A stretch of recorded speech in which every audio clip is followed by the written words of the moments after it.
Hello students, hi everyone.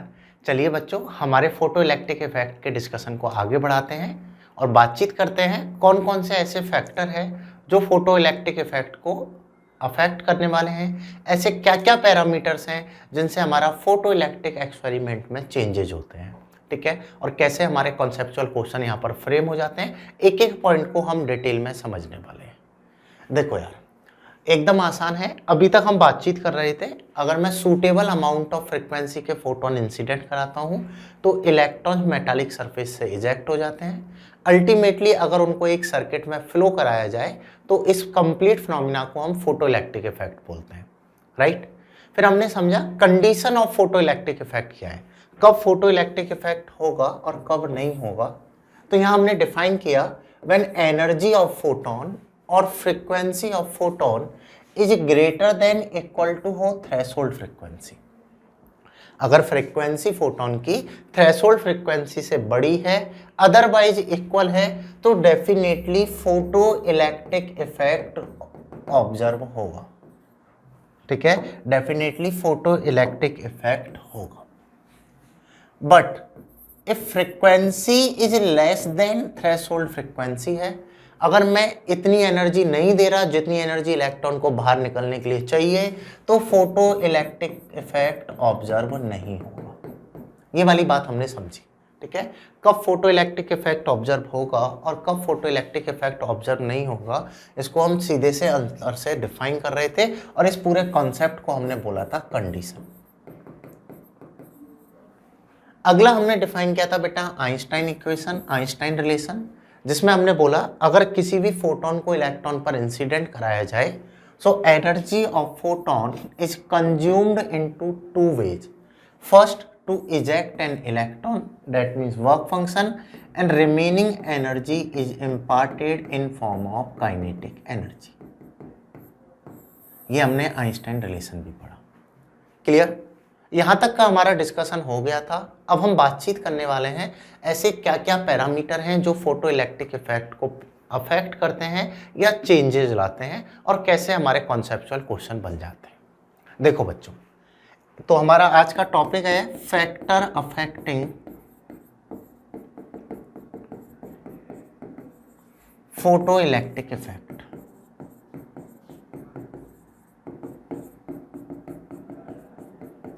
अच्छे से सुन लेना, एक एक बात को अच्छे से समझ लेना। अगर आपने एक एक बात सुन ली और समझ ली तो आप बड़ी आसानी से इस चैप्टर के इस टॉपिक को समझ जाओगे, ठीक है। और हो सकता है एक क्वेश्चन आपको इस टॉपिक में से भी मिल जाए, factors affecting photo electric effect. यहाँ पर बच्चों हमारा पहला टॉपिक आता है effect of intensity. First topic is effect of intensity. Intensity कैसे इसको अफेक्ट करेगी, इंटेंसिटी का इफेक्ट क्या होगा, इस चीज़ को हमें समझना है। देखो यार, इस टॉपिक को समझने से पहले मैं आपको समझाना चाहूँगा इंटेंसिटी वर्ड का मतलब क्या है, फ्रीक्वेंसी वर्ड का मतलब क्या है और ये दोनों कैसे एक दूसरे से डिफरेंस है। देखो, जैसे एक टर्म तो होती है बच्चों हमारी इंटेंसिटी और एक टर्म होती है बच्चों हमारी फ्रीक्वेंसी।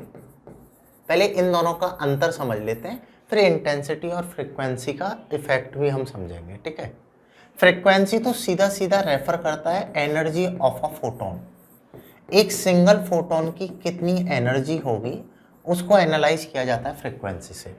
अगर बहुत ज़्यादा फ्रीक्वेंसी है तो एक सिंगल फोटोन की बहुत ज़्यादा एनर्जी होगी, अगर कम फ्रीक्वेंसी है तो उस सिंगल फोटोन की कम एनर्जी होगी। तो सीधा सीधा सा रिलेशन यहाँ पर बनता है energy that is equal to होता है एच। फ्रीक्वेंसी को तो हम बड़ी आसानी से समझ सकते हैं। फ्रीक्वेंसी एक फोटोन की एनर्जी के बारे में बातचीत करता है कि एक फोटोन की कितनी एनर्जी होगी या एक फोटोन के साथ कितना एनर्जी एसोसिएटेड होगा, राइट। बट अगर मैं इंटेंसिटी के बारे में बातचीत करूं तो इंटेंसिटी डिफाइन करता है बेटा एनर्जी पर यूनिट एरिया और पावर पर यूनिट एरिया।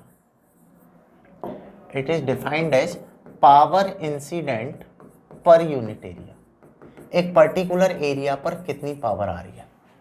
अब देखिए, किसी भी पर्टिकुलर एरिया पर कितनी ज़्यादा पावर इंसिडेंट होगी, जैसे मैं बोल देता हूँ कि है ना, मैं धूप में छत पर खड़ा हूँ, सनलाइट आ रही है, मतलब कि रेडिएशन मेरे ऊपर इंसिडेंट हो रहे हैं, वो कितनी इंटेंसिटी के रेडिएशन है वो डिपेंड करेगा कि कितनी पावर वो मेरे एंटायर एरिया पर अप्लाई कर रहे हैं। और ये डिपेंड करेगा कितने ज़्यादा नंबर ऑफ फोटॉन्स मेरी सरफेस से या मेरे एरिया से स्ट्राइक कर रहे हैं। That means power per unit area that directly depends on number of photons. जितने ज़्यादा नंबर ऑफ फोटॉन्स होंगे उतनी ज़्यादा पावर पर्टिकुलर एरिया पर इंसिडेंट होगी, और जितनी ज़्यादा पावर इंसिडेंट होगी उतनी ज़्यादा इंटेंसिटी होगी। तो इंटेंसिटी सीधा सीधा रिलेट करता है नंबर ऑफ फोटॉन को, जबकि फ्रीक्वेंसी रिलेट करता है बेटा एनर्जी ऑफ फोटॉन को। ठीक है, एक पर्टिकुलर फोटॉन की कितनी एनर्जी है वो डिसाइड होती है फ्रीक्वेंसी से, लेकिन कितने ज़्यादा नंबर ऑफ फोटॉन उस एनर्जी के आ रहे हैं वो डिफाइन करता है इंटेंसिटी को। और ये रिलेशन मैंने आपको बेटा लेक्चर 1 में जब मैंने फोटॉन्स के बारे में पढ़ाया था वहाँ पर भी समझाया। आई बात समझ में? वहाँ पर मैंने प्रूव भी कराया था, energy that is equal to आया था NH/ν upon area. Power per unit area, power क्या हो गया एनर्जी अपॉन टाइम, तो सीधा सीधा बोल सकता हूँ intensity depends on number of photon, क्योंकि फ्रीक्वेंसी फिक्स तो एनर्जी एक फोटोन की फिक्स है। ठीक है, कितने ज़्यादा फोटोन आ रहे हैं उतनी ज़्यादा उसकी इंटेंसिटी होगी। तो इंटेंसिटी जो डिसाइड होती है वो नंबर ऑफ फोटोन से होती है। इन दोनों में अंतर समझ में आ रहा है? अब हम आसानी से पढ़ पाएंगे इंटेंसिटी का इफेक्ट क्या, फ्रीक्वेंसी का इफेक्ट क्या है। मॉडर्न फिजिक्स के हिसाब से इंटेंसिटी और फ्रीक्वेंसी दोनों सेपरेट टर्म है, दोनों का आपस में कोई भी रिलेशन नहीं है। ठीक है, जितने ज़्यादा नंबर ऑफ फोटोन उतनी ज़्यादा इंटेंसिटी होगी। राइट, अब देखिए, पहला मैंने बोला इफेक्ट ऑफ इंटेंसिटी।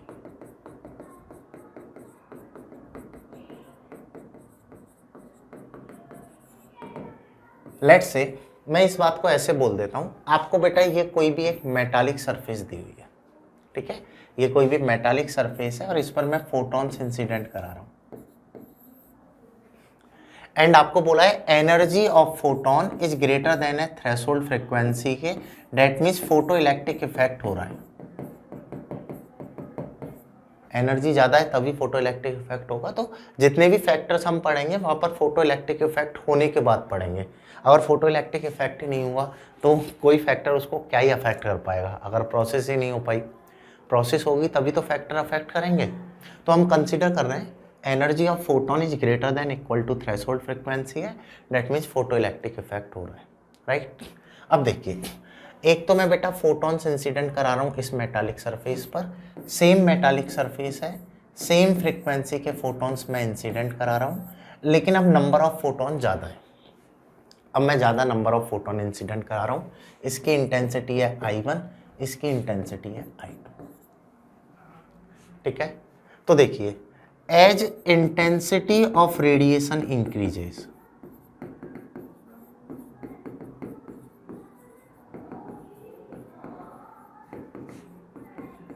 जैसे ही मैं रेडिएशंस की इंटेंसिटी को बढ़ाता हूं, as intensity of radiation increases number of photons incident on surface also increases, number of photons incident on surface also increases. जैसे ही मैं फोटॉन्स की इंटेंसिटी को बढ़ाऊंगा तो पर यूनिट एरिया में इंसिडेंट होने वाले नंबर ऑफ फोटॉन्स भी क्या होंगे, इंक्रीज होंगे। अब देखिए, अगर बच्चों नंबर ऑफ फोटॉन्स बढ़ा दिए तो ये ज्यादा इलेक्ट्रॉन से कोलाइड करेंगे। अगर नंबर ऑफ फोटॉन्स को बढ़ा दिया तो ये ज्यादा इलेक्ट्रॉन से कोलाइड करेंगे, डेट मीन ज्यादा फोटो इलेक्ट्रॉन्स इजेक्ट होंगे। सही बात है, डेट मीन मैं बोल सकता हूं ultimately more number of electrons, more number of electrons are ejected from metallic surface.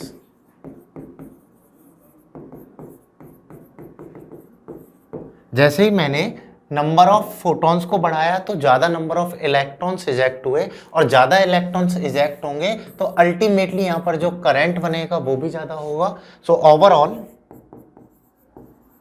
Photo electric current increases, photoelectric current increases. बात आई समझ में? नहीं आई? ठीक है। तो पहला फैक्टर आता है इंटेंसिटी कैसे अफेक्ट करेगी। जैसे ही हम इंटेंसिटी को बढ़ा देते हैं, number of photon incident per unit area बढ़ जाता है। ज्यादा फोटोन इंसिडेंट करा रहा हूं, एक सरफेस पर तो बेटा मैं 10 फोटोन डाल रहा हूं, एक पर मैं 1000 डाल रहा हूं, तो सीधी सी बात है 1000 से ज्यादा इलेक्ट्रॉन निकलेंगे कंपेरेटिवली टू 10। और अगर ज्यादा इलेक्ट्रॉन आ रहे हैं तो ज्यादा करंट फ्लो होगा। तो मैं रिलेशन अगर बोलना चाहूं तो मैं बोल सकता हूं as the intensity of radiation increases photoelectric current also increases. इनका जो रिलेशन होगा, intensity is directly proportional to photoelectric current. ठीक है, जैसे जैसे मैं फोटो इंटेंसिटी को बढ़ाता जाऊंगा वैसे वैसे फोटो इलेक्ट्रिक करंट भी हमारी बढ़ती हुई जाएगी। पहला पॉइंट आया समझ में अच्छे से। ठीक है, बस एक बार आपको सुनना है, एक एक पैरामीटर, एक एक छोटा से छोटा कॉन्सेप्ट क्लियर कर दूंगा बच्चों, बस एक एक बात को आप समझते हुए जाओ। एक एक बात समझ ली ना आपने, पूरा फोटो इलेक्ट्रिक इफेक्ट में कैसा ही क्वेश्चन आ जाए हर क्वेश्चन को सॉल्व कर दोगे, चाहे नीट का हो चाहे जेई का हो। करेक्ट। तो ये तो बात हो गई बेटा पहली, इफेक्ट ऑफ इंटेंसिटी की। चलिए अगली बातचीत करते हैं सेकंड पैरामीटर की। सेकंड क्या है, इस बात को अब मैं इस तरीके से सोचता हूं, मान लो ये कोई भी एक मेटालिक सरफेस है, इस पर मैं फोटोन इंसिडेंट करा रहा हूं। ठीक है, इसकी इंटेंसिटी है I1 और इसकी इंटेंसिटी है अपनी I2। इसकी फ्रीक्वेंसी है बेटा F और इसकी भी है F। लेकिन ये जो F है ना, ये थ्रेशोल्ड फ्रीक्वेंसी से छोटा है।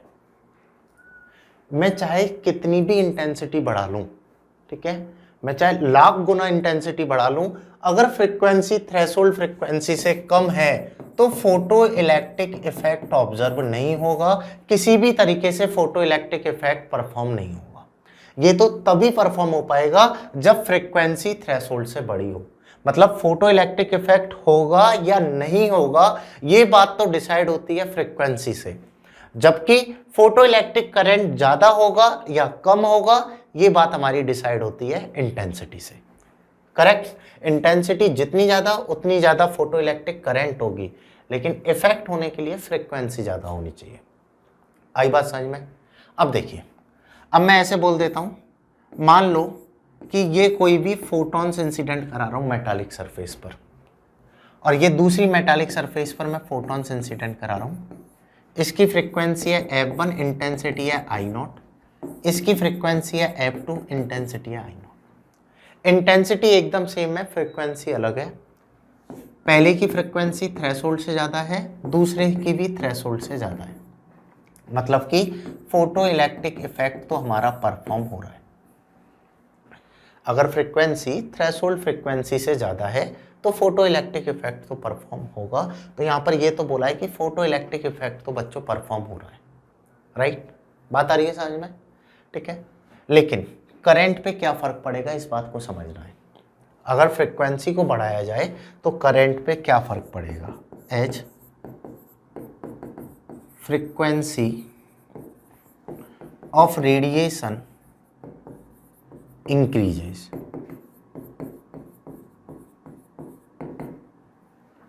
देखो यार, अगर फ्रीक्वेंसी को बढ़ाएं हम रेडिएशन की, ठीक है, तो सीधी सी बात है इन इलेक्ट्रॉन को निकलने के लिए एक फिक्स अमाउंट एनर्जी चाहिए, उसमें एक एनर्जी कंज्यूम होगी, बची हुई एनर्जी काइनेटिक एनर्जी के फॉर्म में रह जाएगी। लेकिन इजेक्ट होने वाले जो इलेक्ट्रॉन हैं वो तो किस पे डिपेंड करता है, कितने नंबर ऑफ फोटोन इंसिडेंट करा रहा हूँ। दोनों पे अगर मैं same number of photon incident कराऊंगा तो दोनों से प्रोबेबिलिटी है सेम नंबर ऑफ इलेक्ट्रॉन ही निकले, दोनों से प्रोबेबिलिटी है सेम करंट फ्लो हो। कहने का मतलब क्या है, फ्रीक्वेंसी को कितना भी चेंज कर लो फोटो इलेक्ट्रिक करंट पर कोई इफेक्ट नहीं आता, photo electric current remains same. Second, effect of frequency क्या होगा। ठीक है, अगर इंटेंसिटी को बढ़ाया जाए तो फोटो इलेक्ट्रिक करंट बढ़ता है, लेकिन फ्रीक्वेंसी को बढ़ाया जाए तो फोटो इलेक्ट्रिक करंट में कोई भी अफेक्ट नहीं आता। जैसे अगर मैं बेटा यहाँ पर ग्राफ बनाता हूँ कि ये तो फोटो इलेक्ट्रिक करंट है और ये हमारी फ्रीक्वेंसी है, ठीक है। थ्रेशोल्ड फ्रिक्वेंसी तक तो करंट नहीं होगी, उसके बाद मैं फ्रिक्वेंसी बढ़ाऊँ तो फोटो इलेक्ट्रिक करंट पर कोई भी इफेक्ट नहीं आता। ये ग्राफ कुछ इस टाइप का प्लॉट हुआ। इंटेंसिटी को ही बदलने से फोटो इलेक्ट्रिक करंट में चेंज होगा। क्लियर? तो पहला कॉन्सेप्ट हो गया इफेक्ट ऑफ फ्रिक्वेंसी, सेकंड हो इफेक्ट ऑफ इंटेंसिटी पहला, सेकंड हो गया इफेक्ट ऑफ फ्रिक्वेंसी। लिख लो बच्चों, एक एक पॉइंट आप लिखते हुए जाओ, एक एक पॉइंट आप समझते हुए जाओ, कहीं भी आपको दिक्कत नहीं आएगी। क्लियर? अगली बातचीत करें। चलिए, 2 पॉइंट क्लियर। अब बातचीत करते हैं इफेक्ट ऑफ एक्सटर्नल पोटेंशियल। इस बात को आप अच्छे से समझ लेना, एक्सटर्नल पोटेंशियल का क्या इफेक्ट होगा। देखो, मैंने इसके लिए एक डायग्राम भी यहाँ पर लिया हुआ है। ये होता है हमारा फोटो इलेक्ट्रिक एक्सपेरिमेंट सेटअप।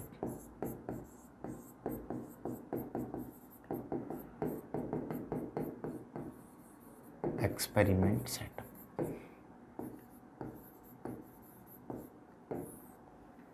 और इसकी हेल्प से मैं तीसरा इफेक्ट एक्सप्लेन करूंगा, इफेक्ट ऑफ पोटेंशियल।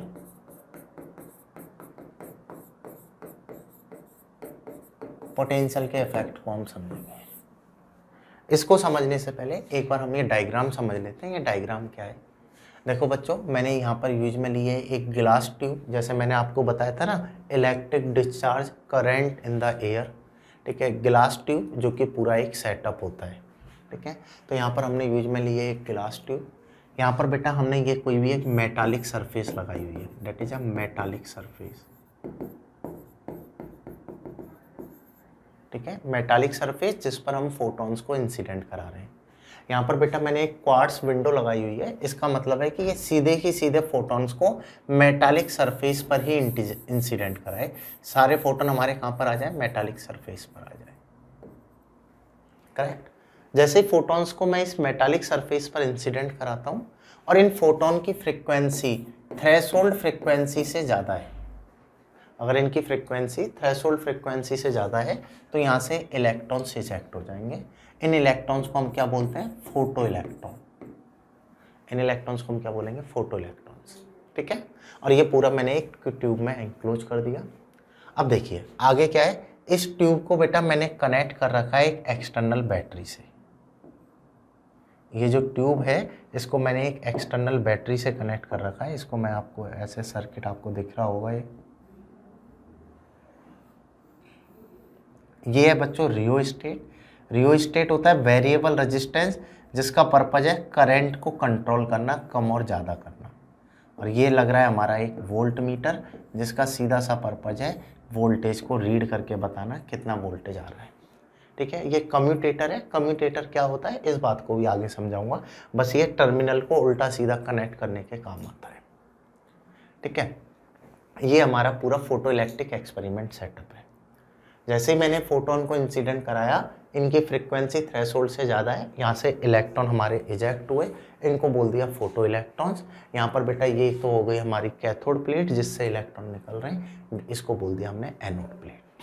करेक्ट? अब देखो, अभी मैं बोल देता हूँ कि ये जो बैटरी वगैरह है ना, इसका कोई भी रोल नहीं है। मान लेते हैं बैटरी का पोटेंशियल अभी 0 है। ये जो बैटरी है, बैटरी का पोटेंशियल पहले केस में ले लेते हैं, केस 1, कि बैटरी पोटेंशियल डिफरेंस जो है वो 0 है। अभी कोई भी वोल्टेज हम नहीं लगा रहे, कोई भी एक्सटर्नल पावर नहीं दे रहे हैं, मतलब कि हमारा एक्सपेरिमेंट अभी इतना सा है। ठीक है, तो करंट और वोल्टेज में ग्राफ प्लॉट करते हैं।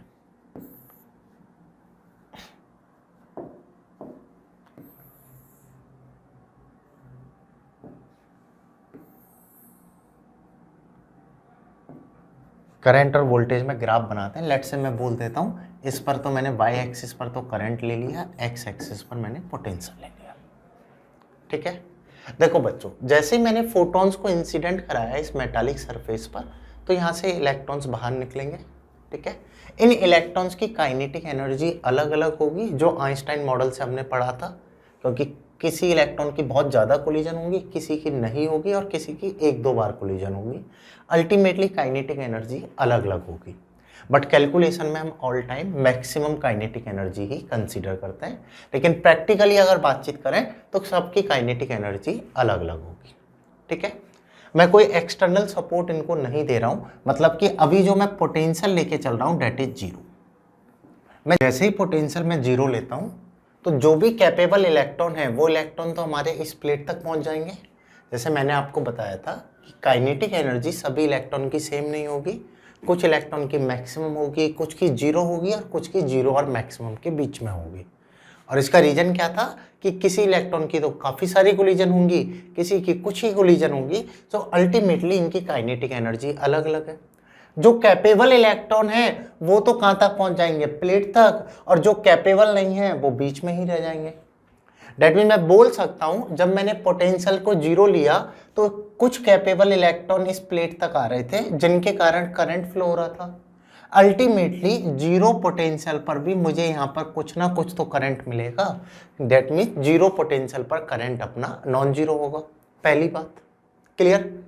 अब देखो बच्चों, तो यहाँ पर पहला केस तो हमारे पास आ गया, जीरो पोटेंशियल पर करंट तो अपना नॉन जीरो होगा।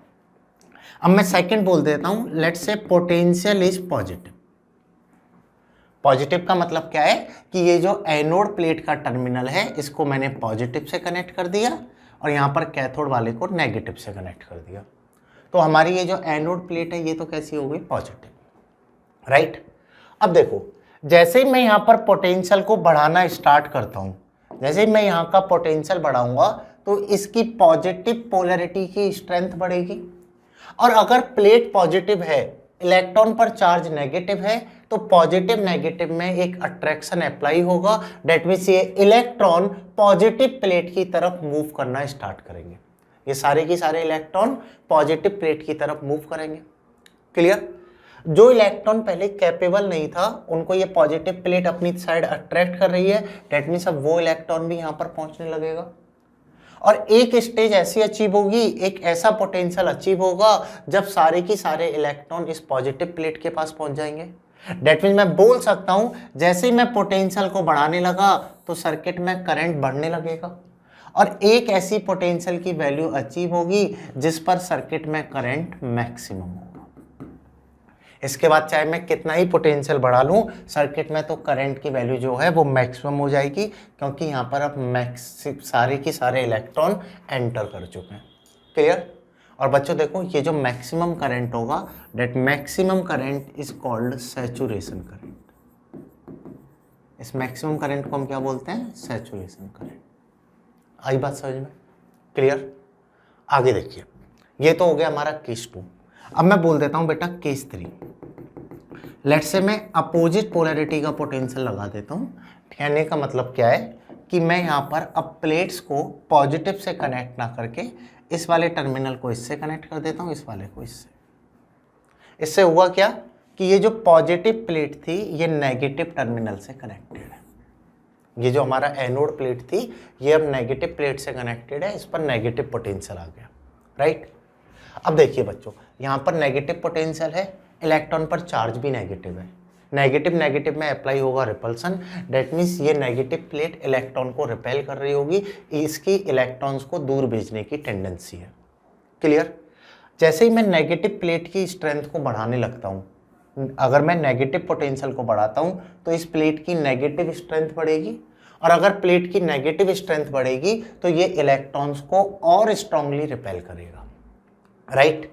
एक ऐसी वैल्यू अचीव होगी जब ये सारे इलेक्ट्रॉन्स को आने से रोक देगा। जो कैपेबल इलेक्ट्रॉन है उन पर भी ये रिपल्सिव फोर्स लगा रहा है, डेट मीन्स उन इलेक्ट्रॉन को भी ये आने से रोक देगा, करेक्ट। अगर ये उन इलेक्ट्रॉन को भी आने से रोक देगा तो अल्टीमेटली मैं बोल दूंगा एक ऐसा पोटेंशियल हमें अचीव होगा जिस पर सर्किट में कोई भी इलेक्ट्रॉन एंटर नहीं कर रहा होगा। डेट मीन्स सर्किट में करंट जीरो हो जाएगी। आई बात समझ में। और बच्चों ये जो पोटेंशियल होता है, that potential is called stopping potential. इस पोटेंशियल को हम क्या बोलते हैं, stopping potential. And that entire phenomena is called effect of potential.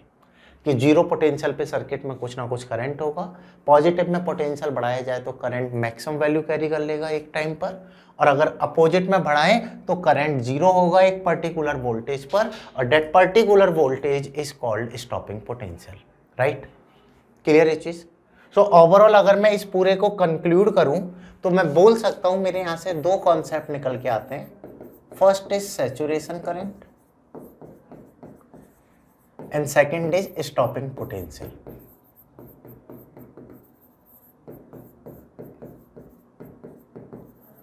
Saturation current को अगर समझा जाए तो सैचुरेशन करंट तो क्या हो गया, it is the maximum photo electron current. Photo electron के कारण जो मैक्सिमम करंट कॉन्स्टिट्यूट होगा that is called saturation current. और सेकंड है बच्चों हमारा स्टॉपिंग पोटेंशियल। अगर मैं इसको डिफाइन करूं तो बोल सकता हूं at this potential photo electric current becomes zero. Photo electric current क्या हो जाता है, जीरो हो जाता है। ठीक है, इस पर्टिकुलर पोटेंशियल पर फोटो इलेक्ट्रिक करंट की वैल्यू जीरो होती है, that is called stopping potential. और सैचुरेशन हो गया मैक्सिमम करंट। आगे देखो, जैसे अगर स्टॉपिंग पोटेंशियल को थोड़ा सा और समझा जाए तो स्टॉपिंग पोटेंशियल कर क्या रहा था, सारे की सारे इलेक्ट्रॉन को आने से रोक रहा है। ठीक है, अगर इन इलेक्ट्रॉन को मैं बोलूं तो इलेक्ट्रॉन मैक्सिमम जो एनर्जी कैरी कर सकते हैं that is a maximum kinetic energy. ठीक है, इनके पास मैक्सिमम कितनी एनर्जी होगी, काइनेटिक एनर्जी होगी। दैट मीन मैं बोल दूंगा अगर एनोड प्लेट की स्ट्रेंथ इस मैक्सिमम काइनेटिक एनर्जी के इक्वल है तो ये सारे इलेक्ट्रॉन को रोक लेगा, अदरवाइज कुछ इलेक्ट्रॉन इसको क्रॉस कर जाएंगे। क्लियर, स्टॉपिंग पोटेंशियल पे क्या हो रहा है, सारे इलेक्ट्रॉन रुक रहे हैं, दैट मैं बोल दूंगा स्टॉपिंग पोटेंशियल की जो स्ट्रेंथ है वो इलेक्ट्रॉन की मैक्सिमम काइनेटिक एनर्जी के इक्विवेलेंट है। तो इस तरीके से अगर स्टॉपिंग पोटेंशियल को रिलेट किया जाए तो मैं बोल सकता हूं maximum kinetic energy of electron that is equal to होगा charge multiplied by potential which is equal to होगा EV नॉट। ठीक है, विच इज इक्वल टू क्या होगा, EV नॉट। और V नॉट यहां पर क्या है, स्टॉपिंग पोटेंशियल। इसको V नॉट से डिनोट कर लो या VS से डिनोट कर लो। करेक्ट। अल्टीमेटली बेटा अपनी जो आइंस्टाइन इक्वेशन है वो मॉडिफाई हो जाती है। आइंस्टाइन इक्वेशन हो जाती है H nu that is equal to H nu not plus kinetic energy. यहाँ पर जो काइनेटिक एनर्जी है वो अपनी EV नॉट के इक्वल है, तो ये हो जाएगा H nu equal to H nu not plus EV, H nu not plus EV not. ठीक है, तो ये हो गया बेटा हमारा आइंस्टाइन की मॉडिफाइड इक्वेशन। आई बात समझ में। पोटेंशियल का इफेक्ट क्या होगा, कैसे पोटेंशियल इसको चेंज करने वाला है, पहले हमने इस बात को समझा। फिर हमने यहाँ पर दो कॉन्सेप्ट निकाले, एक तो सैचुरेशन करंट क्या होगा, सेकंड हमने निकाला स्टॉपिंग पोटेंशियल क्या होगा। इन दोनों बात को हमने डिटेल में समझा। Right, clear. तो एक हमारा न्यूमेरिकल इस पर भी फॉर्म हो सकता है, पहला तो आइंस्टाइन इक्वेशन पे बनेगा, दूसरा यहाँ पे। और कॉन्सेप्चुअल क्वेश्चन तो हम डिस्कस ये कर ही रहे हैं, पोटेंशियल पे क्वेश्चन कैसा आ सकता है, इंटेंसिटी पे कैसा आ सकता है। चलिए अगली बातचीत करते हैं। देखो बच्चों, अब इस पर और भी क्वेश्चंस बनते हैं। लेट्स से मैं बोल देता हूं कि ये कोई भी मेटालिक सरफेस है, इस मेटालिक सरफेस पर मैं फोटॉन्स इंसिडेंट करा रहा हूं। क्लियर, मैं बोल देता हूं बेटा frequency of this photon is F1 and intensity is I0। Frequency F1 है और इंटेंसिटी I0 है। सेम दूसरा सेम मेटल का अपने पास कोई एक मेटालिक सरफेस है, इधर फोटोन इंसिडेंट करा रहा हूँ और फ्रीक्वेंसी F2 इंटेंसिटी I0। और इस वाले पर भी मैं बेटा फोटॉन्स इंसिडेंट करा रहा हूँ और frequency F3 and intensity I0। कहने का मतलब क्या है, मैं डिफरेंट फ्रीक्वेंसी के रेडिएशन यूज में ले रहा हूँ बट इंटेंसिटी को हमने सेम रखा है। और मुझे प्लॉट करना है यहाँ पर IV ग्राफ इनका कैसा आएगा, IV कॉन्सेप्ट इनका कैसा बनेगा, इस बात को मुझे समझना है। जैसे x एक्सिस पर तो मैंने ले लिया फोटो, y एक्सिस पर ले लिया photo electric current, x axis पर ले लिया पोटेंशियल। ठीक है, करंट पोटेंशियल का ग्राफ इनके लिए कैसा आएगा। और आपको बोला है तीनों जो फ्रीक्वेंसी हैं F1, F2 and F3 threshold से ज़्यादा है, मतलब फोटो इलेक्ट्रिक इफेक्ट तीनों के लिए हो रहा है। ऐसा कोई भी नहीं है जिसके लिए फोटो इलेक्ट्रिक इफेक्ट नहीं हो रहा। अब देखो होगा क्या, अगर बच्चों मैं यहाँ पर फ्रीक्वेंसी बढ़ाऊँ और इनका रिलेशन दिया है F1 से बड़ा है F2, F2 से बड़ा है F3, ये रिलेशन हमें दिया है। ठीक है, देखो बच्चों अगर मैं फ्रीक्वेंसी बढ़ाता हूँ, ठीक है, तो एनर्जी ऑफ फोटोन क्या होगी, इंक्रीज होगी।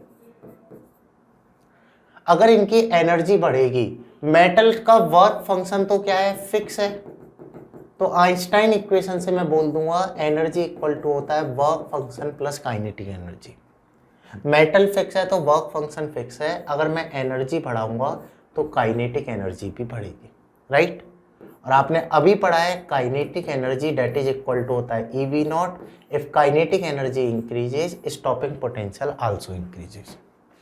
तो देखिए जैसे जैसे अगर फ्रीक्वेंसी बढ़ा दी जाए तो इनकी स्टॉपिंग पोटेंशियल वैल्यू इंक्रीज हो जाएगी। स्टॉपिंग पोटेंशियल जितनी ज़्यादा फ्रीक्वेंसी होगी उतना ज़्यादा होगा। आई बात समझ में। पहला रिलेशन, जैसे अगर मैं तीनों के लिए ग्राफ बनाना चाह रहा हूँ, F3 की फ्रीक्वेंसी ज़्यादा है तो F3 का स्टॉपिंग पोटेंशियल सबसे ज़्यादा, उससे कम होगा F2 का और उससे कम होगा F1 का। नेगेटिव बता रहा है, अपोजिट पोलैरिटी है, कभी भी पोटेंशियल नेगेटिव में नहीं होता, नेगेटिव बता रहा है, बस पोलैरिटी अपोजिट है, ठीक है। तो रिलेशन अगर चेक किया जाए, F3 की फ्रीक्वेंसी सबसे ज़्यादा है इसलिए इसका स्टॉपिंग पोटेंशियल सबसे ज़्यादा, F1 की सबसे कम है तो इसका स्टॉपिंग पोटेंशियल सबसे कम, राइट। अब देखो इंटेंसिटी तीनों की सेम है, अगर इंटेंसिटी सेम है तो फोटो इलेक्ट्रिक करंट तीनों में सेम होगा। डेट मीन्स जब पोटेंशियल जीरो था तो इनमें करंट की वैल्यू सेम रहेगी, करंट की वैल्यू में कोई भी टाइप का चेंज अपना नहीं होने वाला है। आई बात समझ में, करंट अपना सेम रहेगा अगर इंटेंसिटी सेम है। जैसे ही मैं पॉजिटिव पोटेंशियल को बढ़ाता हूँ तो इनका करंट बढ़ने लगेगा, एक टाइम पर ये मैक्सिमम करंट पे चला जाएगा जिसको आप बोलोगे सैचुरेशन करंट। इसको हम क्या बोलेंगे बच्चों, saturation current. But intensity same है तो सैचुरेशन करंट भी तीनों के लिए सेम रहेगा। फ्रीक्वेंसी से फोटोइलेक्ट्रिक करंट पर कोई इफेक्ट नहीं होता, ये मैंने सेकंड पैरामीटर आपको पढ़ाया था। इंटेंसिटी से होता है जो हमारा फर्स्ट पॉइंट था, राइट। अब देखिए फ्रीक्वेंसी बढ़ाई, स्टॉपिंग पोटेंशियल ज़्यादा, अगर मैं थर्ड के लिए ग्राफ बनाऊंगा तो ये होगा, सेकंड के लिए बनाऊंगा ये होगा और फर्स्ट के लिए बनाऊंगा तो कुछ ऐसा होगा। डेट मीन्स अगर इन तीनों का कंबाइंड ग्राफ की बातचीत की जाए तो इनका कंबाइंड ग्राफ कुछ ऐसे बनने वाला है। आई बात समझ में। ये तो हो गया हमारा F3 फ्रीक्वेंसी के लिए, ये हो गया बच्चों हमारा F2 फ्रीक्वेंसी के लिए और ये हो गया हमारा F1 के लिए। आई बात समझ में। जैसे जैसे फ्रीक्वेंसी बढ़ा दी जाए स्टॉपिंग पोटेंशियल बढ़ता है, अल्टीमेटली ग्राफ कुछ ऐसा बनने वाला है। क्लियर। चलिए अगले एक्सपेरिमेंट की बातचीत करते हैं। तो पहला कॉन्सेप्चुअल क्वेश्चन तो हमारा ये हो गया। अगला क्या है, नेक्स्ट है, लेट्स से मैं बोल देता हूँ ये कोई भी मेटल सरफेस है, मैं इस पर फोटोन इंसिडेंट करा रहा हूँ ऑफ F और इंटेंसिटी है I1। ये हमारा सेम मेटल है, इस पर भी मैं फोटोन इंसिडेंट करा रहा हूँ of frequency F and intensity I2, right. और ये हमारा कोई सेम मेटल है, इस पर भी मैं फोटोन इंसिडेंट करा रहा हूँ of frequency F and intensity I3। इस एक्सपेरिमेंट में मैं फ्रीक्वेंसी को सेम रख रहा हूँ, इंटेंसिटी को मैं चेंज कर रहा हूँ और आपको बोला है I1 सबसे कम है, I2 उससे ज़्यादा है, I3 सबसे ज़्यादा है। इनका जो इंटेंसिटी रिलेशन है वो कुछ ऐसा है। तो मुझे प्लॉट करना है बेटा करंट और वोल्टेज ग्राफ कैसा बनने वाला है, करंट और वोल्टेज का रिलेशन क्या होगा ये मुझे बताना है। देखो बच्चों इसके लिए भी समझते हैं, ठीक है। एक एक पॉइंट आप अपना भी ड्रॉ कर सकते हो, फिर मेरे साथ आंसर वेरीफाई भी कर सकते हो। जैसे मैंने बोला यहाँ पर फ्रीक्वेंसी सेम है, फ्रीक्वेंसी सेम है तो काइनेटिक एनर्जी क्या हो गई, सेम हो गई, क्योंकि एनर्जी सेम है, मतलब कि स्टॉपिंग पोटेंशियल तो क्या होगा, सेम। तीनों का जो स्टॉपिंग पोटेंशियल है उसमें कोई भी चेंज नहीं आएगा। फ्रीक्वेंसी स्टॉपिंग पोटेंशियल को अफेक्ट करता है, इनका जो स्टॉपिंग पोटेंशियल है वो तो फिक्स रहेगा। बट अगर इंटेंसिटी ज़्यादा है तो करंट की वैल्यू ज़्यादा होगी। जैसे I3 के लिए ज़्यादा है तो I3 के लिए नंबर ऑफ फोटो इलेक्ट्रॉन ज़्यादा थे, I2 के लिए उसके कम थे, I1 के लिए सबसे कम थे, तो करंट की वैल्यू अलग अलग होगी। अगर बेटा मैं यहाँ पर ग्राफ बनाऊँ तो ये कुछ ऐसे जाएगा, इसका ग्राफ बनाऊँ तो ये कुछ ऐसे जाएगा, इसका ग्राफ बनाए तो ये कुछ ऐसे जाएगा। ये तो हो गया फॉर I3, ये होगा फॉर I2 और ये होगा फॉर I1। आ रही बात समझ में। अगर इनका ग्राफ प्लॉट किया जाए तो ये ग्राफ कुछ इस तरीके से प्लॉट होगा। जैसे जैसे इंटेंसिटी को बढ़ा दिया जाए फोटो इलेक्ट्रिक करंट की वैल्यू बढ़ती हुई जाती है, लेकिन स्टॉपिंग पोटेंशियल में कोई भी चेंज नहीं होगा बिकॉज फ्रीक्वेंसी यहाँ पर सेम। आई बात समझ में। तो ये हो गया हमारा नेक्स्ट कॉन्सेप्ट। अगला कॉन्सेप्ट क्या बनने वाला है, क्लियर। एक एक बात आ रही है ना समझ में, एक एक पॉइंट को बस आपको डिटेल में समझना है। जैसे जैसे आप समझते हुए जाओगे वैसे वैसे आप इनको बोल सकते हो, इनको लिख सकते हो, कहीं भी आपको कोई भी परेशानी नहीं आने वाली, करेक्ट। चलिए आगे की बातचीत करते हैं। ये तो हो गया बेटा हमारा नेक्स्ट पॉइंट। अगला देखो, लेट्स से मैं बोल देता हूँ एक मेटालिक सरफेस है जिस पर मैं फोटोन इंसिडेंट करा रहा हूँ। इनकी इंटेंसिटी है I1 सबसे बड़ा, I2 उससे छोटा और I3 सबसे छोटा। फ्रीक्वेंसी रिलेशन है, फ्रीक्वेंसी F1 सबसे छोटी, F3 सबसे बड़ी, ठीक है। और फोटो इलेक्ट्रिक इफेक्ट तीनों के लिए परफॉर्म हो रहा है, मतलब कि सबकी फ्रीक्वेंसी थ्रेशोल्ड से ज़्यादा है। तो आपको बताना है बेटा इनका IV ग्राफ कैसा बनेगा, आपको प्लॉट करना है IV ग्राफ, ठीक है। इनका IV ग्राफ कैसा होगा ये वाली बात आपको बतानी है। ये यहाँ पर I है, ये भी है। चलिए एकदम आसान सा क्वेश्चन है। इंटेंसिटी और फ्रीक्वेंसी का आपको रिलेशन दिया है।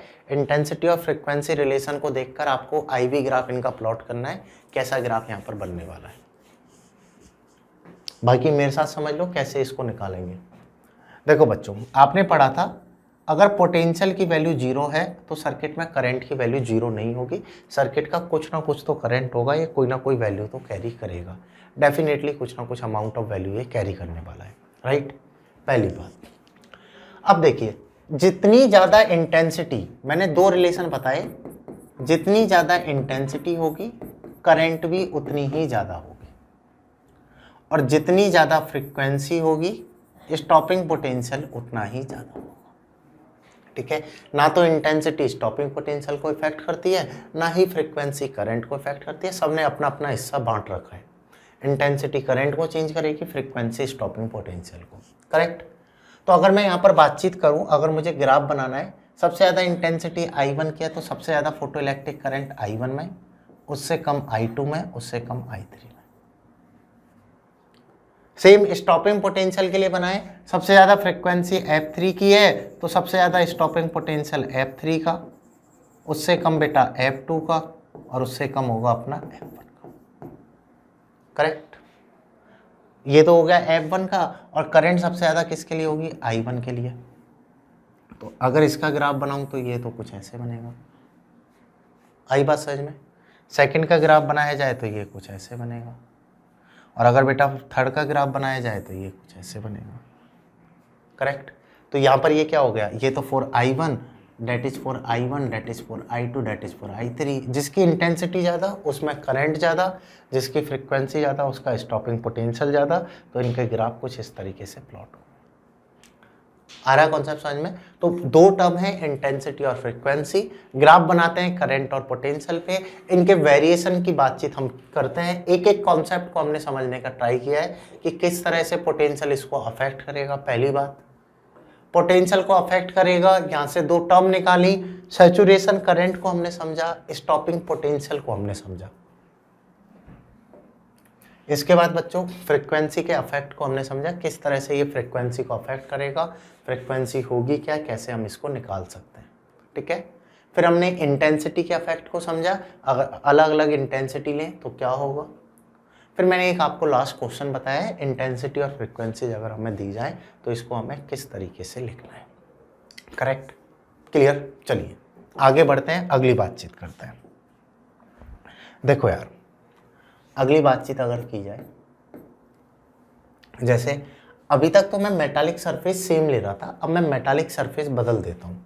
मान लो आपको बेटा एक तो ये दिया हुआ है मेटल ए, और कैसा क्वेश्चन बन सकता है यहाँ पर कॉन्सेप्चुअल। एक आपको दिया हुआ है बच्चों, ये है मेटल बी। दो मेटल हैं, एक मेटल ए है, एक मेरे पास मेटल बी है, ठीक है।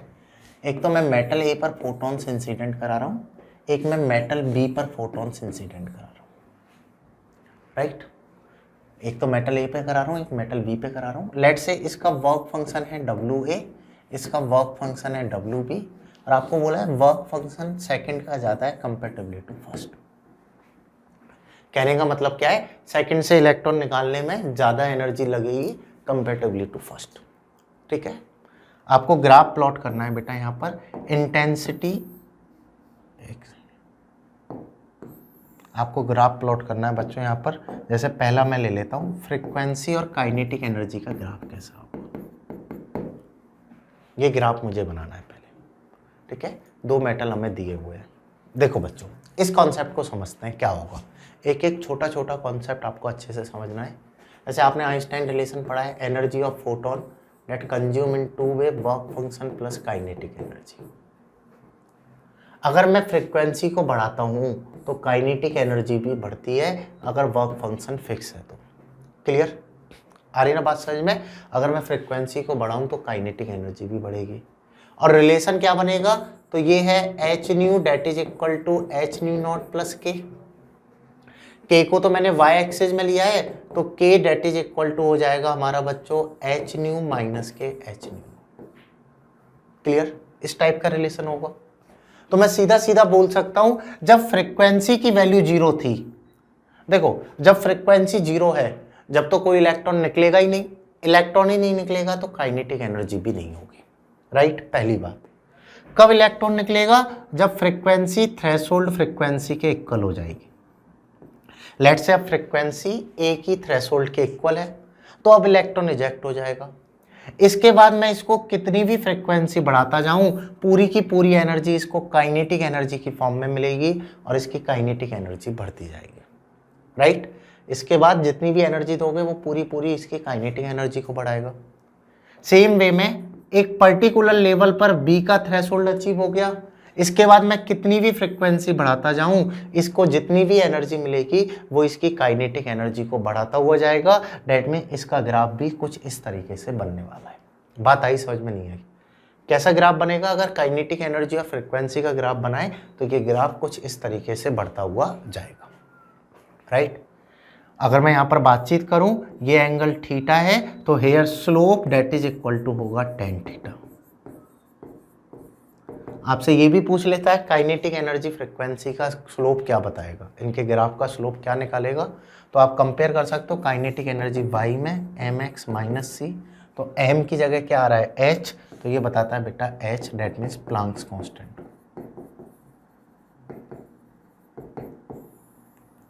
इसका स्लोप क्या बताता है? प्लांक्स कांस्टेंट के बारे में बताता है, वैल्यू ऑफ प्लांक्स कांस्टेंट क्या होगी। आई बात समझ में? तो ग्राफ यहाँ पर कैसा आएगा? स्ट्रेट लाइन आएगा, क्योंकि स्ट्रेट लाइन रिलेशन है, फ्रीक्वेंसी बढ़ाओ तो काइनेटिक एनर्जी बढ़ती जाती है। अलग अलग मेटल लें तो जैसे जैसे थ्रेशोल्ड अचीव होगा वैसे वैसे फोटो इलेक्ट्रिक इफेक्ट परफॉर्म होगा और काइनेटिक एनर्जी बढ़ती जाएगी। आई बात समझ में? ये हो गई हमारी कॉन्सेप्चुअल डीलिंग। अगला देखिए, सेम वे में जैसे आपसे ग्राफ प्लॉट करा लेता है, स्टॉपिंग पोटेंशियल में और फ्रीक्वेंसी का ग्राफ क्या होगा। जैसे ये तो है फ्रीक्वेंसी और ये है हमारा स्टॉपिंग पोटेंशियल, ये है बच्चों 0। तो इनिशियली तो क्या हुआ, एक पर्टिकुलर फ्रीक्वेंसी होगी तो काइनेटिक एनर्जी बढ़ेगी, और काइनेटिक एनर्जी क्या होता है? ई वी नॉट। अगर काइनेटिक एनर्जी बढ़ेगी तो स्टॉपिंग पोटेंशियल भी बढ़ता जाएगा। ऐसे बी के लिए हमें थ्रेशोल्ड अचीव हो गया, काइनेटिक एनर्जी बढ़ेगी तो स्टॉपिंग पोटेंशियल भी बढ़ता जाएगा। तो स्टॉपिंग पोटेंशियल का भी फ्रीक्वेंसी के साथ ग्राफ बनाएं तो ये भी हमारा सेम प्लॉट होता है। और इसको आइंस्टाइन रिलेशन से भी लिख सकते हो, h nu that is equal to था h nu not plus kinetic energy, इसको हम क्या बोल सकते हैं? E V naught. So e V not equal to बना h nu minus h nu naught, मतलब वी नॉट इक्वल टू आया h upon e nu minus h upon nu naught upon.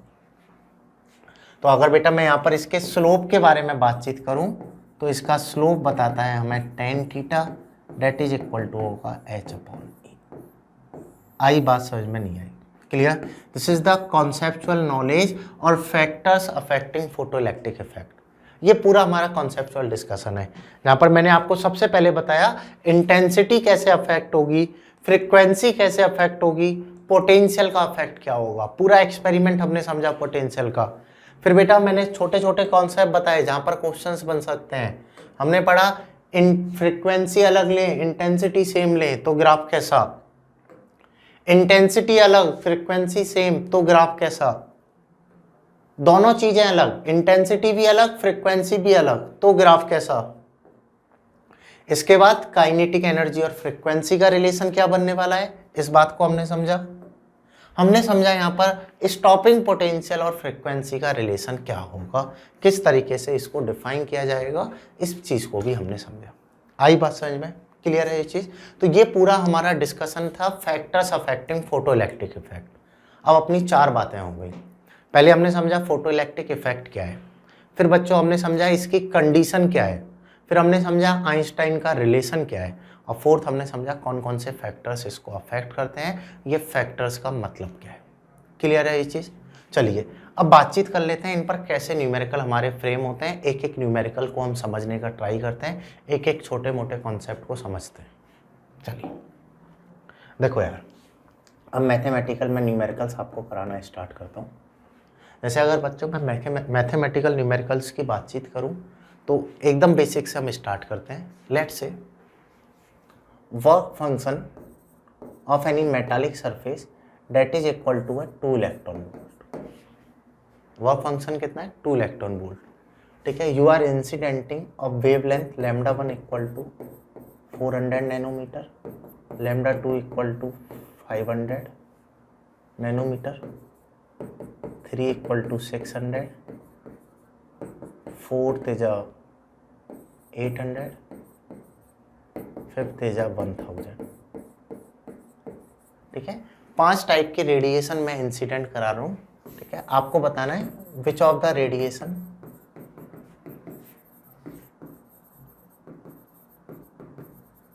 Exhibit photo electric effect. आपको बताना है कौन कौन से radiation photo electric effect show करेंगे, फोटो इलेक्ट्रिक इफेक्ट को प्रूव करेंगे। मेटल का वर्क फंक्शन हमें दिया हुआ है, ये डिफरेंट वेवलेंथ में इंसिडेंट करा रहा हूँ। एकदम आसान सा न्यूमेरिकल है, सीधा सीधा आपको कॉन्सेप्ट लगाना है, सीधा सीधा आपको समझना है, बड़ी आसानी से आप निकाल सकते हो। विच of the radiations exhibit photo electric effect, ये चीज आपको बतानी है।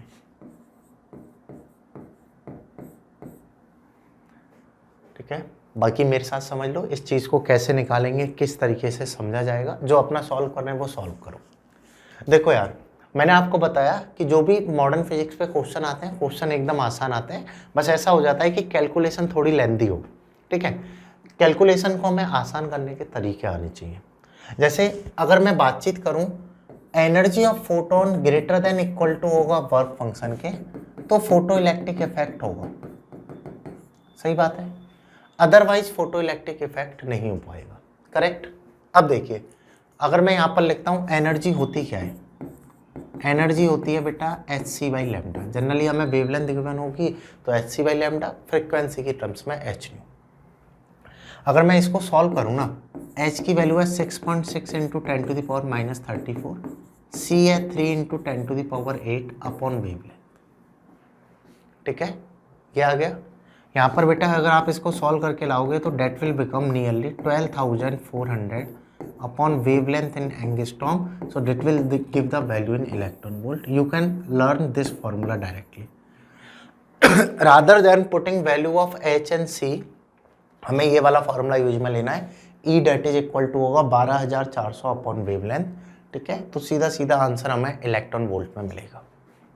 अब देखिए कैसे सॉल्व करोगे, ये तुम्हें याद रखना है, इससे कैलकुलेशन का टाइम बचेगा। जैसे मुझे वर्क फंक्शन दिया है 2 इलेक्ट्रॉन वोल्ट, तो अगर मैं यहाँ पर वेवलेंथ लिखूंगा ये हो जाएगा 12,400 अपॉन वर्क फंक्शन, मतलब कि 12,400 बटे 2, तो ये आ गया 6200 एंगस्ट्रॉम, जिसको अगर नैनोमीटर में लिखा जाए तो 620 नैनोमीटर। ये मैंने क्या निकाल ली, थ्रेशोल्ड वेवलेंथ निकाल ली। या तो वेवलेंथ इतनी हो, ठीक है, मैक्सिमम कितनी हो सकती है, इतनी हो सकती है, या इससे कम हो तो एनर्जी 2 इलेक्ट्रॉन वोल्ट से ज्यादा होगी। आपने पढ़ा है ना, maximum wavelength is called threshold wavelength. Maximum to maximum wavelength कितनी हो सकती है, 620, या तो इतनी हो या इससे कम हो, तभी फोटो इलेक्ट्रिक इफेक्ट होगा, अदरवाइज नहीं होगा। अगर मैं यहाँ पर कंपेयर करता हूँ 400, 500 एंड 600, इनकी वेवलेंथ कम है, ये फोटो इलेक्ट्रिक इफेक्ट बताएंगी, ये दोनों फोटो इलेक्ट्रिक इफेक्ट नहीं बताएंगे। सीधा सीधा सॉल्व हो गया क्वेश्चन। इसको मैं सॉल्व करने लगता कैलकुलेशन से तो काफ़ी टाइम लग जाता। ठीक है, तो यहाँ मॉडर्न फिजिक्स में कॉन्सेप्ट ईजी है, बस कैलकुलेशन को जल्दी से कैसे सॉल्व करना है इस बात को सीखना है। एनर्जी इक्वल टू होगा 12,400 अपॉन वेवलेंथ इन एंगस्ट्रॉम, तो आंसर मिलेगा इलेक्ट्रॉन वोल्ट में। यहाँ पर मैंने क्या किया, वर्क फंक्शन से सीधा सीधा निकाल लिया कि इतनी मैक्सिमम वेवलेंथ चाहिए, या तो इससे कम हो या इतनी हो, तभी फोटो इलेक्ट्रिक इफेक्ट होगा, इससे ज़्यादा पे नहीं होगा, तो ज़्यादा वाली नहीं करेंगे।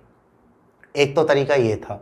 दूसरा मेहनत वाले तरीके से भी कर सकते थे कि सर वर्क फंक्शन दिया है 2 इलेक्ट्रॉन वोल्ट, इनकी सबकी एनर्जी निकाल लेते हैं 12400 अपॉन वेवलेंथ। पहला कितना दिया है हमें 400 नैनोमीटर, मतलब कि एंगस्ट्रॉम में कितना हो गया 4000। पढ़ रखा है ना 1 angstrom is 10 to the power -10 and 1 nanometre is 10 to the power -9। 4000 है, कट करो तो ये आएगा 3 पॉइंट समथिंग, मतलब 2 से बड़ा है। सेकंड में निकालते 12400 बटे 5000, कट करो तो ये 2 पॉइंट समथिंग आता, मतलब 2 से ज़्यादा है। 2 से ज़्यादा होगा वो इफेक्ट बताएगा। सेम E3 12400 अपॉन 6000, इसको कट किया 2 पॉइंट समथिंग, ये भी 2 से ज़्यादा है। E4 12400 अपॉन 800, तो 8000, ये कट गया, ये 1 पॉइंट समथिंग आता। तो ये सीधा बता रहा है कि ये 2 से छोटा है, तो ये फोटो इलेक्ट्रिक इफेक्ट नहीं देगा। या तो मैं सबकी अलग अलग एनर्जी निकाल लूँ, एक तो तरीका ये है। दूसरा मैंने डायरेक्ट बोला, मैंने थ्रेशोल्ड वेवलेंथ निकाली, कंपेयर किया, मेरा फाइनली आंसर आ जाएगा। आई बात समझ में? तो इस तरीके से हम न्यूमेरिकल को अटेम्प्ट कर सकते हैं। ये तो हो गया बेटा हमारा फर्स्ट। चलिए आगे की बात करते हैं, और कैसा न्यूमेरिकल बना सकते हैं। पहला क्लियर, सेकंड देखो, अभी तो हम इक्वेशन पे बना रहे हैं आइंस्टाइन वाली पे। ऐसे ना सेकंड है ना न्यूमेरिकल आपको ऐसे बना के दे सकता है, आपको बोलेगा energy of photon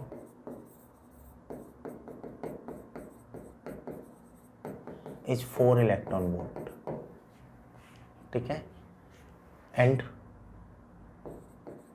threshold wavelength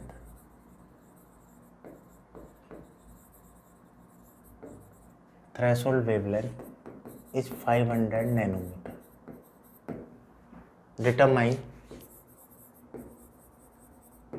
kinetic energy of electron. ये भी एकदम आसान सा क्वेश्चन बना के दिया है मैंने, ठीक है। धीरे धीरे हम लेवल बढ़ाएंगे, एक एक क्वेश्चन को डिटेल में समझते हुए जाएंगे और लेवल बढ़ाते हुए जाएंगे। आपको बोला है कोई भी एनर्जी फोटोन की 4 इलेक्ट्रॉन वोल्ट है, थ्रेशोल्ड है 500 मीटर, तो आपको बताना है इलेक्ट्रॉन की काइनेटिक एनर्जी क्या होगी। काइनेटिक एनर्जी ऑफ इलेक्ट्रॉन मुझे डिटरमाइन करना है कि हमारा कितना आएगा। देखिए किस तरीके से इसको डिटरमाइन किया जाए, कैसे इसे निकाला जाए, इसके बारे में सोचते हैं। एकदम आसान सी बात है, आपने पढ़ रखा है आइंस्टाइन इक्वेशन, जो सॉल्व कर रहे हैं वो अपना सॉल्व करो। Einstein equation is a work function plus kinetic energy. बस इस इक्वेशन को हमें यूज में लेना है, सॉल्व हो जाएगा। हाँ जी, कितना दिया है ये तो 4 इलेक्ट्रॉन वोल्ट। हाँ, work function that is a 12400 upon wavelength in angstrom, so will get a value in electron volt plus kinetic energy. Correct, solve कर लो तो यहाँ से आएगा kinetic energy that will become equal to 4 minus 12,400 upon 5,000।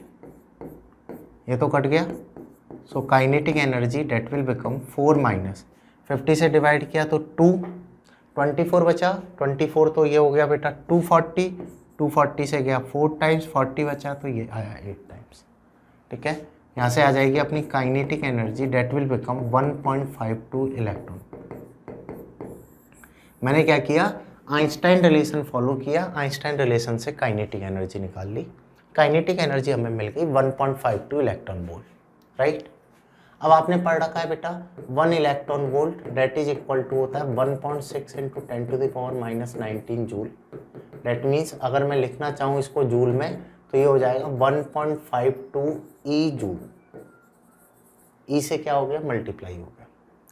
अगर आपको लिखना है बेटा स्पीड क्या होगी तो half mv² that is equal to 1.52 E, तो वेलोसिटी आएगा 2 into 1.52 E upon mass of electron का अंडर। बस इसको कैलकुलेट करना है। इलेक्ट्रॉन पे चार्ज हमें पता है 1.6 into 10 to the power -19 coulomb, and mass of electron हमें पता है बेटा 9.1 इंटू 10 टू द पावर -30, ठीक है। ई और एम की वैल्यू पता है, उसको आप पुट कर दो तो वेलोसिटी निकाल लेंगे। सेकंड क्वेश्चन भी सीधा सीधा मैंने न्यूमेरिकल इक्वेशन पे दिया है, आइंस्टाइन इक्वेशन को किस तरीके से यूज में लेना है, बस हम इस बात को समझ रहे हैं। पहले में समझा फोटो इलेक्ट्रिक इफेक्ट कब परफॉर्म होगा कब नहीं होगा, दूसरे में हमने समझा काइनेटिक एनर्जी को कैसे निकाला जाता है। दो न्यूमेरिकल हो गए, क्लियर। अगले न्यूमेरिकल की बातचीत करते हैं। अगले में मैं क्या करूँगा, कंपेयर कराने वाला हूँ, ठीक है।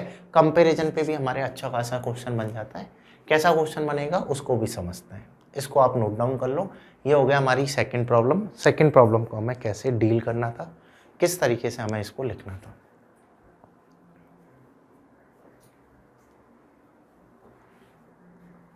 चलिए थर्ड प्रॉब्लम की बातचीत करें। देखिए थर्ड प्रॉब्लम क्या है, लेट से मैं बोल देता हूं, when nu frequency radiations are used, then stopping potential was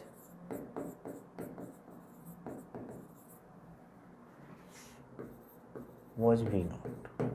जब न्यू फ्रीक्वेंसी का रेडिएशन यूज में लिया तो स्टॉपिंग पोटेंशियल कितना था, V nought. To increase stopping potential up to 5 V naught, then determine incident frequency।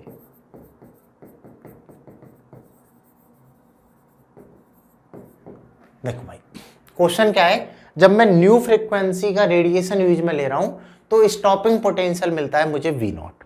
Stopping potential कितना है, V not. अब मैं बोल रहा हूं कि अगर मुझे स्टॉपिंग पोटेंशियल 5 V नॉट चाहिए तो फ्रीक्वेंसी कितना होना चाहिए। अगर मुझे स्टॉपिंग पोटेंशियल 5 V नॉट चाहिए तो फ्रीक्वेंसी कितना हो, ये मुझे निकालना है। मैंने आपको बताया पूरा फोटोइलेक्ट्रिक इफेक्ट में एक ही रिलेशन है, आइंस्टाइन इक्वेशन। बस इसी चीज को हमें यूज में लेना आना चाहिए, हम सारे टाइप के न्यूमेरिकल को बड़ी आसानी से सॉल्व कर सकते हैं, राइट। तो देखो बच्चों, जो अपना सॉल्व कर रहे हैं वो तो सॉल्व करो, बाकी मेरे साथ समझ लो। हमने पढ़ा है आइंस्टाइन इक्वेशन से, energy of photon that is equal to work function plus kinetic energy, which can be also written as H nu equal to phi nought plus E V not. Correct, इसको मैं इस तरीके से भी लिख सकता हूं, phi nought plus E V nought, right. अब देखिए, जब फ्रीक्वेंसी न्यू थी तो स्टॉपिंग पोटेंशियल कितना था, वी नॉट। अब लेट से मैं फ्रीक्वेंसी यूज में ले रहा हूँ न्यू डैश, हमारा वर्क फंक्शन तो सेम है, मेटल सेम है, और स्टॉपिंग पोटेंशियल मुझे कितना मिल जाता है, 5 V नॉट।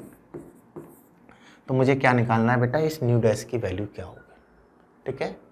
अगर बेटा मैं यहाँ पर न्यू डैश निकालना चाहूँ, वर्क फंक्शन मुझे नहीं दिया है, तो मैं पहली इक्वेशन को लिख दूँ H nu minus E V not equal to 5 nought, और सेकेंड क्या बनी, H nu dash minus 5 E V not that is equal to 5 nought. दोनों को मैं डिवाइड कर दूं, 5 नॉट से तो 5 नॉट क्या हो जाएगा, कैंसिल आउट। 5 नॉट से तो अपना 5 नॉट क्या हो जाएगा, कैंसिल आउट। मतलब कि मैं बोल सकता हूं h nu dash minus 5 E V not that is equal to होगा h nu minus E V not.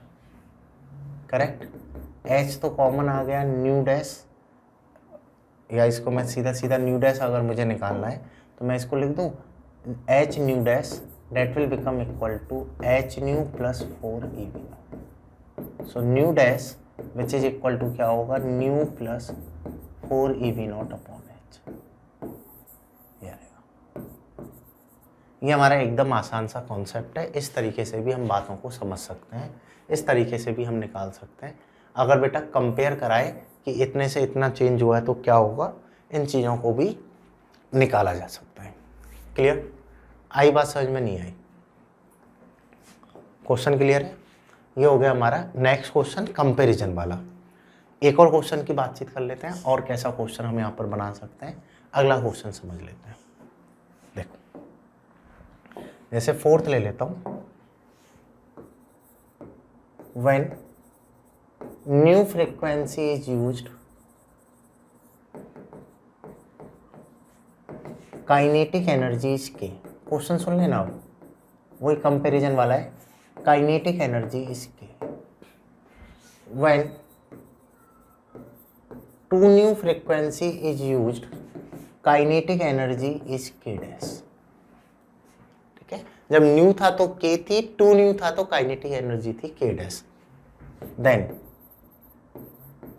Which of the following option is correct, which of the following option is correct. आपको बताना है कौन सा option correct होगा, wrong होगा या right होगा, इसके बारे में आपको बताना है। ठीक है, ऑप्शन क्या है, ऑप्शन में बता देता हूं।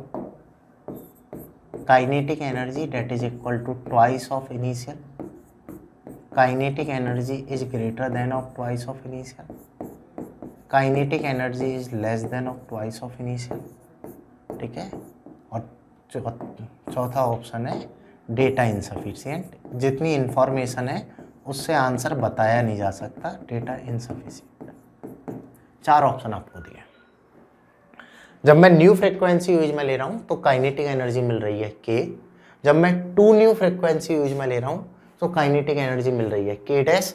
तो कौन सा रिलेशन सही होगा k और k डैश में, ये हमें बताना है। कॉन्सेप्चुअली मैंने रिलेट किया है, आपको इक्वेशन यूज में लेनी है, इक्वेशन से आप डिड्यूस करके बता सकते हो इसमें क्या सही होगा और क्या गलत होगा।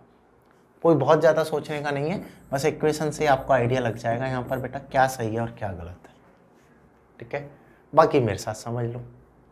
देखो, हाँ जी, frequency that is equal to है work function plus kinetic energy, right. जैसे मैंने फ्रीक्वेंसी को ट्वाइस किया तो एनर्जी क्या होगी, ट्वाइस। ये भी कैसे कंज्यूम होगी, वर्क फंक्शन, और रिमेनिंग किस में चले जाएगी, काइनेटिक एनर्जी में। आ रही बात समझ में? ऐसे लिख सकता हूँ मैं इसे, कोई डाउट यहाँ तक नहीं है? देखो यार, अगर मैं इसे लिखना चाहूँ तो एच न्यू, 2h न्यू है, एच न्यू की वैल्यू क्या लिख सकता हूँ मैं, डब्ल्यू naught plus k, that is equal to आएगा डब्ल्यू naught plus k dash, correct. इसको अगर आप ओपन करोगे तो 2w naught plus 2k that is equal to डब्ल्यू नॉट प्लस के डैश। यहाँ से k डैश आया अपना ट्वाइस ऑफ k प्लस डब्ल्यू नॉट। क्या बता रहा है कि जो नई काइनेटिक एनर्जी है वो पुरानी की डबल भी है, साथ में वर्क फंक्शन भी ऐड है, मतलब कि नई काइनेटिक एनर्जी डबल से तो ज़्यादा है। ठीक है, अगर फ्रीक्वेंसी को डबल कर दें तो काइनेटिक एनर्जी एग्जैक्टली डबल नहीं होती, डबल से भी ज़्यादा हो जाती है, क्योंकि वर्क फंक्शन तो एक बार ही जाएगा। जो इलेक्ट्रॉन में निकलने की एनर्जी है वो तो फिक्स है, तो बाकी की पूरी एनर्जी काइनेटिक एनर्जी के पास ही जाएगी, तो ओवरऑल न्यू काइनेटिक एनर्जी ज़्यादा होगी। ठीक है, तो इस तरीके से कॉन्सेप्चुअल क्वेश्चन भी हमसे पूछ सकता है फोटो इलेक्ट्रिक इफेक्ट में, उनको भी हम बड़ी आसानी से सॉल्व कर सकते हैं, समझ सकते हैं, उनमें भी आपको कहीं कोई भी परेशानी नहीं आएगी। आगे बातचीत करें, अगला देखिए। जैसे अगली बातचीत और कर लेते हैं, एक और न्यूमेरिकल ले लेते हैं बेटा इस पर। अब मैं थोड़ा सा दूसरा चैप्टर लिंक अप कर देता हूँ। मान लो आपको दिया हुआ है बेटा ये कोई भी डिस्चार्ज ट्यूब है और यहाँ पर एक्सटर्नल मैग्नेटिक फील्ड है। ठीक है, strength of magnetic field that is equal to है 5 टेस्ला। इधर मैं बेटा कोई भी फोटोन इंसिडेंट करा रहा हूँ, आपको बोला है एनर्जी ऑफ फोटोन,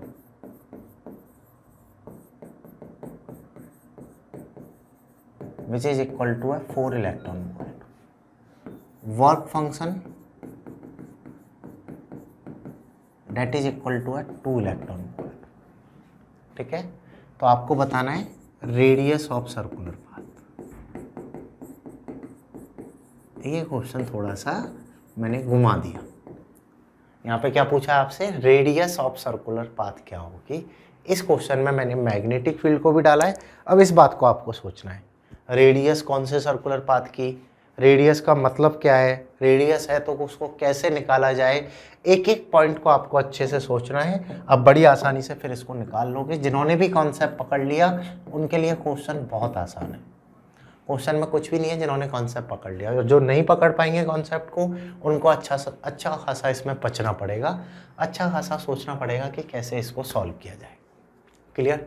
चलिए सोचो बच्चों, कैसे निकाला जाए। एनर्जी ऑफ फोटोन दिया हुआ है, वर्क फंक्शन दिया हुआ है, आपको बताना है सर्कुलर पाथ की रेडियस क्या होगी। रेडियस ऑफ सर्कुलर पाथ को मुझे डिटरमाइन करना है।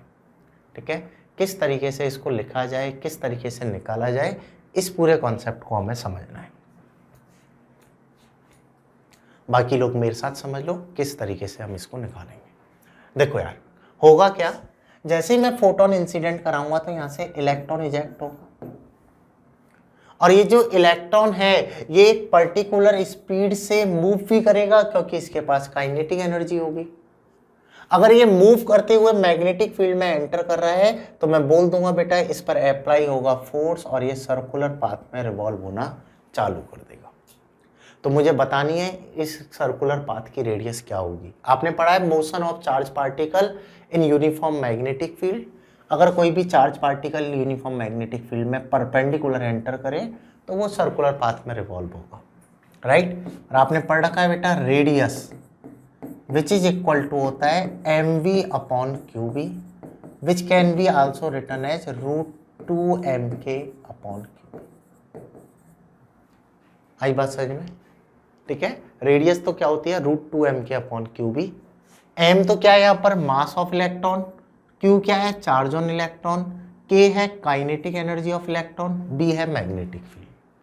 मैग्नेटिक फील्ड मुझे दिया हुआ है, चार्ज ऑन इलेक्ट्रॉन हमें पता है कितना होता है 1.6 into 10⁻⁻19 coulomb. Mass of electron भी हमें पता है 9.1 इंटू 10⁻31 kg। ओनली मुझे काइनेटिक एनर्जी पता लग जाए तो मैं रेडियस बता दूंगा। क्लियर? और काइनेटिक एनर्जी कहाँ से निकालोगे? आइंस्टाइन इक्वेशन से। क्या लिखोगे? Photon energy that is equal to work function plus kinetic energy. ये तो कितना दिया है 4 इलेक्ट्रॉन वोल्ट, ये कितना है 2 electron volt plus kinetic energy. तो काइनेटिक एनर्जी हमें कितना मिल गया twice of electron volt which is equal to 2 joule. मिल गई काइनेटिक एनर्जी। बस इसको मुझे यहाँ पे पुट कर देना है और कैलकुलेट कर लेना है।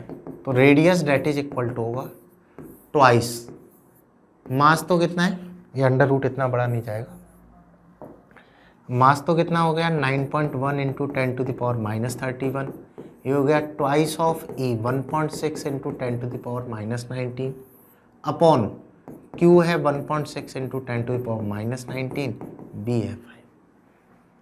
बस इस कैलकुलेशन को सॉल्व करोगे तो आपको सर्कुलर पाथ की रेडियस भी पता लग जाएगी कि इलेक्ट्रॉन कितनी रेडियस के सर्कुलर पाथ में रिवॉल्व होगा। ये इस टाइप के हमारे न्यूमेरिकल फ्रेम होते हैं। हमने समझा बच्चों फोटोइलेक्ट्रिक इफेक्ट है क्या है, कंडीशन क्या है, कैसे फैक्टर्स उनको अफेक्ट करेंगे, आइंस्टाइन रिलेशन क्या है और किस टाइप के कॉन्सेप्चुअल न्यूमेरिकल आ सकते हैं, किस टाइप के कैलकुलेटिव न्यूमेरिकल आ सकते हैं, चैप्टर्स को घटा बढ़ा के भी किस तरीके से पूछ सकता है, एक एक पॉइंट को हमने समझने का ट्राई किया। क्लियर? स्टिल अगर आपकी फोटो इलेक्ट्रिक इफेक्ट में कोई भी क्वेरी है, अगर आप कहीं भी फंस जाते हो, आप सॉल्व नहीं कर पाते हो, तो you can ask on our Telegram group. You just post your query, चाहे वो कॉन्सेप्ट क्वेरी हो, चाहे वो थ्योरी में क्वेरी हो, चाहे वो न्यूमेरिकल में आप फंस जाओ, आप अपनी सारी क्वेरीज पूछ सकते हो। बस आपका एक ही टारगेट है, आपको डॉक्टर बन के मानना है और उसके लिए हमें लगे रहना है। क्लियर? तो ये हो गया हमारा बच्चों फोटो इलेक्ट्रिक इफेक्ट। अब बातचीत करेंगे हम सेकंड चैप्टर की, या सेकंड टॉपिक भी बोल लो, मैटर वेव के बारे में। पूरा हमारा मॉडर्न फिजिक्स में ये कवर होता है।